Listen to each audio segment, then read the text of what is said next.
नमस्कार मित्रांनो, स्वागत करतो सर्वांचं। पहिला पार्ट आहे आपला 500 महत्त्वाचे प्रश्न महा TETचे आपण घेणार आहोत, ज्यामधून हमखास भरपूर प्रश्न येणार आहेत। तर रोज आपण 25 प्रश्न घेणार आहोत। तर प्रत्येक प्रश्नाचं उत्तर कमेंटमध्ये तुम्हाला द्यायचं आहे। योग्य स्पष्टीकरणासोबत आपण बघणार आहोत। प्रश्न क्रमांक 1 बघा, खालीलपैकी कोणते विधान जीन पियाजे यांच्या अमूर्त विचार अवस्था म्हणजे फॉर्मल ऑपरेशनल स्टेज या संकल्पनेला तंतोतंत लागू पडत नाही? ऑप्शन ए, बालक विगमशील युक्तिवाद इंडक्टिव्ह रिझनिंग करण्यास पूर्णपणे सक्षम होते। ऑप्शन बी, बालक संभाव्यतेचा आणि परिकल्पनाचा विचार करू शकते। ऑप्शन सी, बालक अमूर्त संकल्पनांचे पद्धतशीरपणे विश्लेषण करू शकते। ऑप्शन डी, बालकामध्ये निगमनात्मक विचार म्हणजे डिडक्टिव्ह रिझनिंग करण्याची क्षमता विकसित होते। व्यवस्थित प्रश्न बघा, या प्रश्नाचं उत्तर तुम्हाला कमेंटमध्ये द्यायचं आहे। 25 प्रश्न विश्लेषणासोबत आपण बघणार आहोत। तर या प्रश्नाचं काय उत्तर राहणार आहे ऑप्शन ABCD पैकी सांगा आणि नंतर आपण योग्य उत्तर बघूया। चॅनलवर नवीन आले असाल तर लाईक करून घ्यावे। महा TETचा अभ्यास कसा सुरू आहे आम्हाला नक्की सांगावे। लाईक करा व्हिडिओला। सिरीज ही जर कंटिन्यू ठेवायची असेल 500 प्रश्नाची सिरीज तुम्हाला योग्य वाटत आहे का ती कमेंटमध्ये नक्की सांगा। त्यासाठी तुम्ही कमेंटमध्ये फक्त एवढं YES टाईप करा आणि एवढं सहकार्य आम्हाला नक्की करा। तर उत्तर बघूया आपण काय आहे आणि विश्लेषण पण बघूया। प्रश्न बघा, खालीलपैकी कोणते विधान जीन पियाजे यांच्या अमूर्त विचारावस्था या संकल्पनेला तंतोतंत लागू पडत नाही? तर उत्तर आहे ऑप्शन ए, बालक विगमशील युक्तिवाद म्हणजे इंडक्टिव्ह करण्यास पूर्णपणे सक्षम होते। त्याचे स्पष्टीकरण इथे बघा। जीन पियाजे यांच्या मते अमूर्त विचार अवस्थेत 11 ते 15 वर्ष बालक प्रामुख्याने निगमशील युक्तिवाद करते। विगमशील विचार हा मूर्त क्रियात्मक अवस्थेत सुरू होतो। हा स्पष्टीकरण आहे। प्रश्न क्रमांक 2 मराठीसाठी आहे। ती गाणे गात गात बाजारात गेली। आपण मिक्स सिरीज चालवत आहोत ही, ज्यामध्ये CDP मराठी, हिंदी, पर्यावरण, गणित, विज्ञान, सोशल सायन्स सगळ्या प्रश्न मिक्स येणार आहेत, म्हणून तुम्ही प्रत्येक प्रश्नाचा अभ्यास तुमचा होईल। ती गाणे गात गात बाजारात गेली या वाक्यातील गात गात या शब्दाचे व्याकरणिक रूप कोणते? ऑप्शन बघा, कृदंत विशेषण। ऑप्शन बी, धातू साधित अव्यय म्हणजे क्रिया विशेषण अव्यय, संयुक्त क्रियापद, शुद्ध शब्दयोगी अव्यय। या प्रश्नाचं उत्तर कमेंटमध्ये तुम्हाला द्यायचं आहे। या प्रश्नाचं उत्तर राहणार आहे ऑप्शन बी, धातू साधित अव्यय म्हणजे क्रिया विशेषण अव्यय। का ते बघा, गात गात हे क्रियापदाचे रूप असून ते बाजारात जाण्याच्या क्रियेबद्दल अधिक माहिती सांगते, म्हणून ते रीतिवाचक धातू साधित क्रिया विशेषण अव्यय आहे। प्रश्न क्रमांक 3, निम्नलिखित में से किस वाक्य में सकर्मक क्रिया का प्रयोग नहीं हुआ है? ऑप्शन ए, शिक्षक छात्रों को भूगोल पढ़ा रहे हैं। ऑप्शन बी, पक्षी आकाश में उड़ रहे हैं। ऑप्शन सी, रमेश ने बाजार से नई कार खरीदी। ऑप्शन डी, माँ ने बच्चे को दूध पिलाया। बघा, प्रश्न क्रमांक 3चं उत्तर काय राहणार आहे? सकर्मक क्रिया का प्रयोग नहीं हुआ हे वाक्य सांगायचं आहे। इथे योग्य उत्तर आहे ऑप्शन बी, पक्षी आकाश में उड़ रहे हैं। विश्लेषण बघा, स्पष्टीकरण, उड़ना एक अकर्मक क्रिया है। आकाश यहाँ आधार म्हणजे अधिकरण है, कर्म नहीं। अन्य सभी वाक्यों में क्रिया का फल कर्म पर पड़ रहा है। प्रश्न क्रमांक 4, भारतातील खालीलपैकी कोणत्या बायोस्फियर रिझर्वचा जागतिक वारसा स्थळांमध्ये युनेस्को समावेश आहे, परंतु ते संपूर्णपणे मरीन म्हणजे सागरी परिसंस्थेशी संबंधित आहे? Option A, Sundarban biosphere reserve. Option B, मन्नारची आखात बायोस्फियर रिझर्व। ऑप्शन सी, कच्छचे Rann biosphere reserve. Option D, Similipal biosphere reserve. प्रश्न क्रमांक 4 तुमच्या समोर आहे। उत्तर बघा, ऑप्शन बी योग्य उत्तर आहे, मन्नारची आखात बायोस्फियर रिझर्व। का? मन्नारचे आखात गल्फ ऑफ मॅनर हे भारतातील पहिले सागरी बायोस्फियर रिझर्व आहे, जे युनेस्कोच्या यादीत समाविष्ट आहे। सुंदरबन हे प्रामुख्याने मॅग्रोव दलदलीचे क्षेत्र आहे। प्रश्न क्रमांक 5, छत्रपती शिवाजी महाराजांच्या अष्टप्रधान मंडळातील पंत अमात्य यांच्याकडे खालीलपैकी कोणते मुख्य कर्तव्य सोपवण्यात आले होते? ऑप्शन ए, परराज्यांशी संबंध ठेवणे व मुत्सद्देगिरी करणे। ऑप्शन बी, सैन्यांची व्यवस्था पाहणे आणि मोहिमांचे आयोजन करणे। ऑप्शन सी, राज्यातील जमा खर्चाची तपासणी करणे आणि हिशोब ठेवणे। ऑप्शन डी, सरकारी आज्ञापत्रे आणि कागदपत्रे तयार करणे। प्रश्न व्यवस्थित बघा, पंत अमात्य यांच्याकडे काय कार्य होते ते बघा, व्यवस्थितपणे उत्तर द्या। योग्य उत्तर राहणार आहे ऑप्शन सी, राज्यातील जमा खर्चाची तपासणी करणे आणि हिशोब ठेवणे।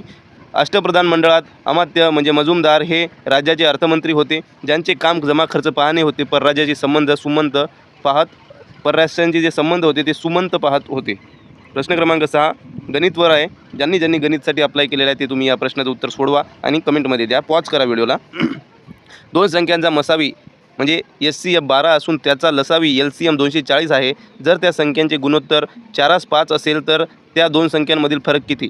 Option A 12, option B 24, option C 48, option D 60। काय उत्तर राहणार आहे नक्की सांगा। योग्य उत्तर आहे ऑप्शन ए 12।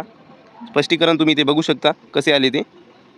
प्रश्न क्रमांक 7, मानवी शरीरातील खालीलपैकी कोणत्या पेशींना स्वतःचा आकार बदलण्याची क्षमता असते जी अमिबासारखीच असते? ऑप्शन ए तांबड्या रक्तपेशी, ऑप्शन बी पांढऱ्या रक्तपेशी, ऑप्शन सी मज्जापेशी, ऑप्शन डी स्नायूपेशी. प्रश्न क्रमांक 7चं काय उत्तर आहे सांगा कमेंटमध्ये. अजून लाईक केलं नसेल तर व्हिडिओला लाईक करून घ्या. YES टाईप करा हे पार्ट आवडत असतील तर. आपलं उत्तर आहे ऑप्शन बी पांढऱ्या रक्तपेशी. सबस्क्राईब केलं नसेल तर सबस्क्राईब करा. स्पष्टीकरण बघा. पांढऱ्या रक्तपेशी जीवाणूंना नष्ट करण्यासाठी रक्तवाहिन्यांमधून बाहेर पडताना स्वतःचा आकार बदलू शकतात. याला डायपेडिसिस म्हणतात. प्रश्न क्रमांक बघा 8. लेव वायगोस्की यांच्या सामाजिक सांस्कृतिक सिद्धांतानुसार स्कॅफोल्डिंग म्हणजे काय? ऑप्शन ए बालकाला कठीण प्रश्नांची थेट उत्तरे लिहून देणे, ऑप्शन बी बालकाच्या चुकीच्या वर्तनासाठी सौम्य शिक्षा करणे, ऑप्शन सी बालकाला नवीन संकल्पना शिकवताना सुरुवातीला तात्पुरती मदत करणे आणि नंतर ती हळूहळू कमी करणे, ऑप्शन डी बालकाची बौद्धिक क्षमता मोजण्यासाठी प्रमाणित चाचणी घेणे. बघा स्कॅफोल्डिंग काय आहे ते झालेलं आहे आपलं. ऑप्शन सी योग्य उत्तर राहणार आहे. बालकाला नवीन संकल्पना शिकताना सुरुवातीला तात्पुरती मदत करणे आणि नंतर हळूहळू कमी करणे. वायगोस्की यांच्या मते ZPD क्षेत्रात कार्य करताना प्रौढ किंवा अधिक सक्षम व्यक्तीने दिलेली तात्पुरती मदत म्हणजे स्कॅफोल्डिंग होय. प्रश्न क्रमांक बघा 9. पिकत घातलेले आंबे या शब्दातील पिकत हे कोणत्या प्रकारचे विशेषण आहे?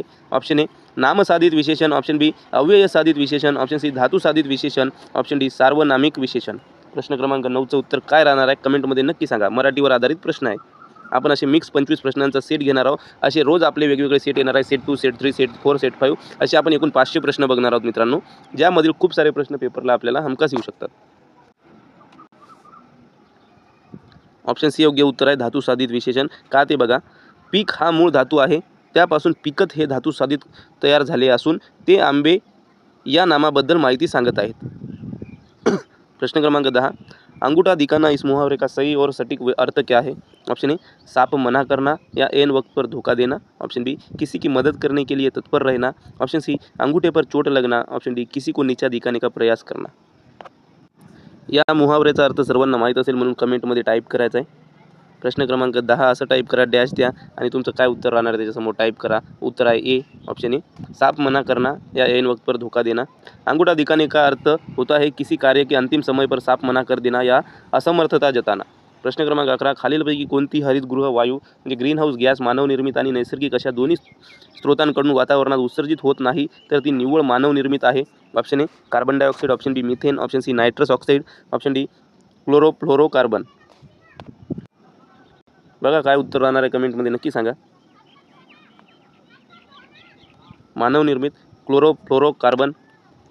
क्लोरोफ्लोरोकार्बन हा पूर्णपणे मानवनिर्मित वायू आहे जो रेफ्रिजिरेटर आणि एअर कंडिशनरमधून बाहेर पडतो. इतर तीनही वायू नैसर्गिक प्रक्रियेतून तयार होतो. लक्षात ठेवायचं आहे रेफ्रिजिरेटर आणि एअर कंडिशनरमधून बाहेर पडतो क्लोरोफ्लोरोकार्बन CFC. प्रश्न क्रमांक 12. महाराष्ट्र पठाराची निर्मिती प्रामुख्याने खालीलपैकी कोणत्या प्रकारच्या ज्वालामुखी उद्रेकातून झाली आहे? ऑप्शन ए केंद्रीय उद्रेक, ऑप्शन बी भेगीय उद्रेक, ऑप्शन सी स्फोटक उद्रेक, ऑप्शन डी आम्लधर्मीय उद्रेक. प्रश्न क्रमांक 12चं उत्तर द्या. कमेंट सेक्शन तुमच्यासाठी जाईल. जेवढ्या प्रश्नाचे उत्तर तुम्ही देसाल तेवढं तुम्हाला आठवण राहील आणि तुम्हाला जास्तीत जास्त गुण घ्यायला मदत मिळेल. ऑप्शन बी भेगीय उद्रेक. कसे ते बघा.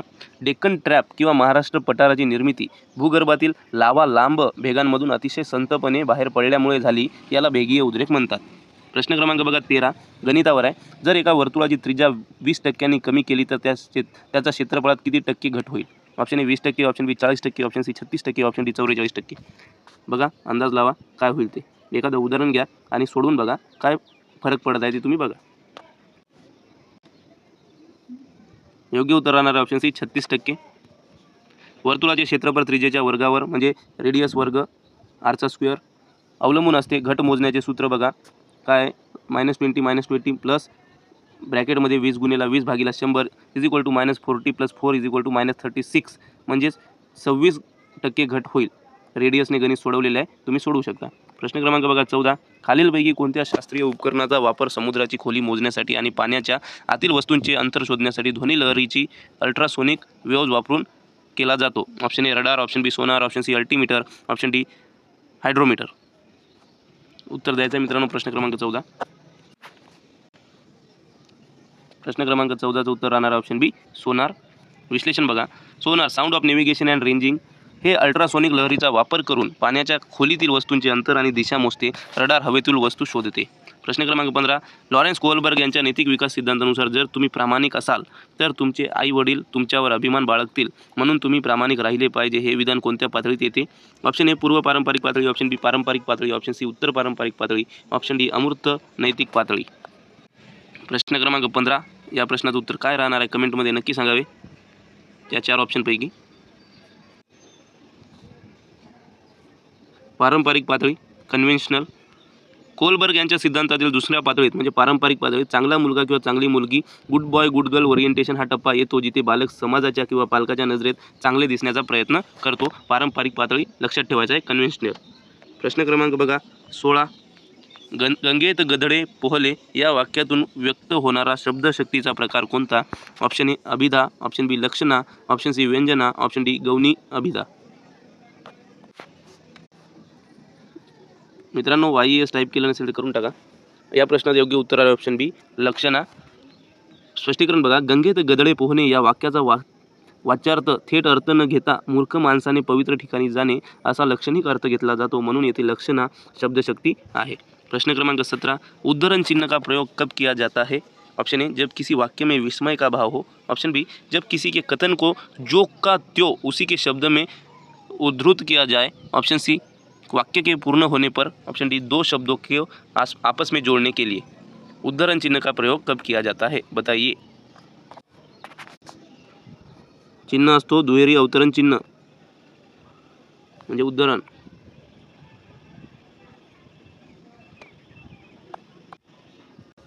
ऑप्शन बी उत्तर रहना है जब किसी के कथन को जो का त्यो उसी के शब्दों में बताया जाए. किसी महापुरुष या वक्ता के हुबहू कथनों को लिखने के लिए दोहरे उद्धरण चिन्ह का प्रयोग किया जाता है. प्रश्न क्रमांक 18, खालीलपैकी कोणत्या राष्ट्रीय उद्यानाला जागतिक एकमेव तरंगते राष्ट्रीय उद्यान म्हणजे फ्लोटिंग नॅशनल पार्क म्हणून ओळखले जाते?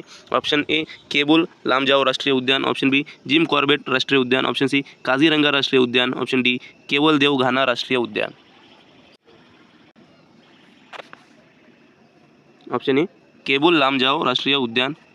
मणिपूरमधील लोकटक सरोवरात असलेले केबुल लामजाओ हे जगातील एकमेव तरंगते राष्ट्रीय उद्यान आहे जिथे फुगडी नावाच्या वनस्पती तरंगतात. प्रश्न क्रमांक 19, भारतीय राज्यघटनेच्या कोणत्या कलमांतर्गत घटक राज्यांमध्ये राष्ट्रपती राजवट लागू करण्याची तरतूद आहे? कलम 352, कलम 356, कलम 360, कलम 368.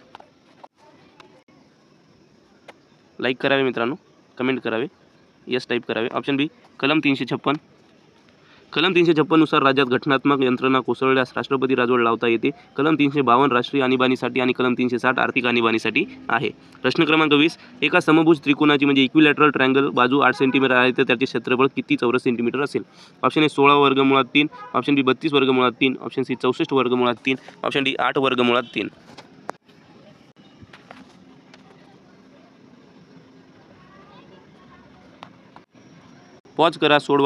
पॉज करा सोडवा आणि नंतर उत्तर कमेंटमध्ये टाईप करा. मी ॲन्सर सांगत आहे.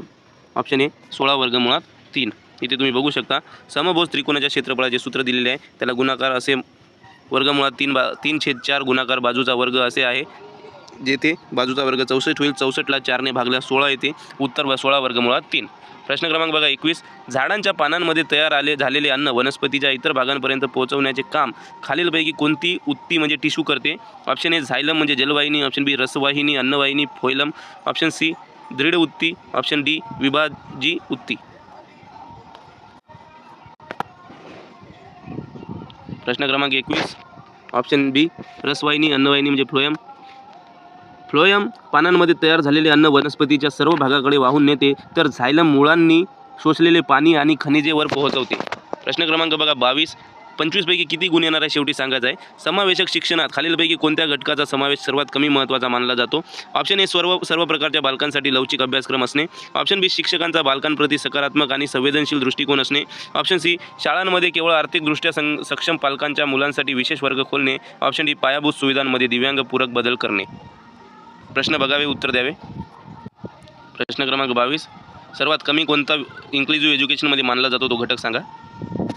तर ऑप्शन सी शाळांमध्ये केवळ आर्थिकदृष्ट्या सक्षम पालकांच्या मुलांसाठी विशेष वर्ग खोलणे. समावेशक शिक्षणाचा मुख्य उद्देश जात, वर्ग, लिंग किंवा अपंगत्व यांचा भेदभाव न करता सर्व मुलांना एकत्र शिकवणे हा आहे. त्यामुळे आर्थिक निकषावर वेगळे वर्ग करणे या संकल्पनेच्या पूर्णपणे विरोधात आहे. प्रश्न क्रमांक 23. पक्षी झाडावर बसतो या वाक्यातील वर हा शब्द कोणत्या प्रकारचा आहे? ऑप्शन ए क्रियाविशेषण अव्यय, ऑप्शन बी शब्दयोगी अव्यय, ऑप्शन सी उभयान्वयी अव्यय, ऑप्शन डी केवळ प्रयोगी अव्यय. तर मित्रांनो, वर हा शब्द शब्दयोगी अव्यय राहणार आहे. वर हा शब्द झाड या नामाला जोडून आला आहे आणि त्याचा वाक्यातील इतर शब्दांशी संबंध जोडत आहे, म्हणून ते शब्दयोगी अव्यय आहे. प्रश्न क्रमांक 24. खालीलपैकी कोणता आजार प्रामुख्याने पाण्यात कॅडमियम या जड धातूच्या प्रदूषणामुळे होतो? Option A Minamata, option B Itai, option C blue baby syndrome, option D black food disease. 25 पैकी किती गुण येणार आहे शेवटी सांगायचं आहे. सबस्क्राईब केलं नसेल तर सबस्क्राईब करून घ्यावे मित्रांनो. ऑप्शन बी इटाई रोग होणार आहे. कॅडमियम प्रदूषणामुळे इटाई हा हाडांचा तीव्र आजार होतो. मर्क्युरी प्रदूषणामुळे मिनामाटा होतो आणि नायट्रेट्समुळे ब्ल्यू बेबी सिंड्रोम होतो. लक्षात ठेवायचे सगळेच आजार. प्रश्न क्रमांक 25. अँटी पेरेंटेज असोसिएशन किंवा बालविवाह प्रतिबंधक सभा यांची स्थापना महाराष्ट्रात खालीलपैकी कोणत्या समाजसुधारकाने केलेली आहे? Option A Mahatma Jyotirao Phule, option B Maharshi Dhondo Keshav Karve, option C Gopal Ganesh Agarkar, option D Lokhitwadi Gopal Hari Deshmukh. या प्रश्नाचं उत्तर कमेंटमध्ये नक्की द्यावे आणि शेवटी किती गुण आपल्याला आले 25 पैकी ते नक्की सांगावे. ही सिरीज कंटिन्यू ठेवायची का हे पण कमेंटमध्ये नक्की सांगावे. ऑप्शन बी महर्षी धोंडो केशव कर्वे उत्तर राहणार आहे. स्पष्टीकरण बघूया. महर्षी धोंडो केशव कर्वे यांनी बालविवाहाला विरोध करण्यासाठी आणि विधवा पुनर्विवाहाला चालना देण्यासाठी या संस्थेची स्थापना केली होती. थँक्यू मित्रांनो. लाईक करा, शेअर करा, कमेंट करा, सबस्क्राईब करा आणि शेवटी किती गुण आले ते नक्की सांगा. Thank you so much.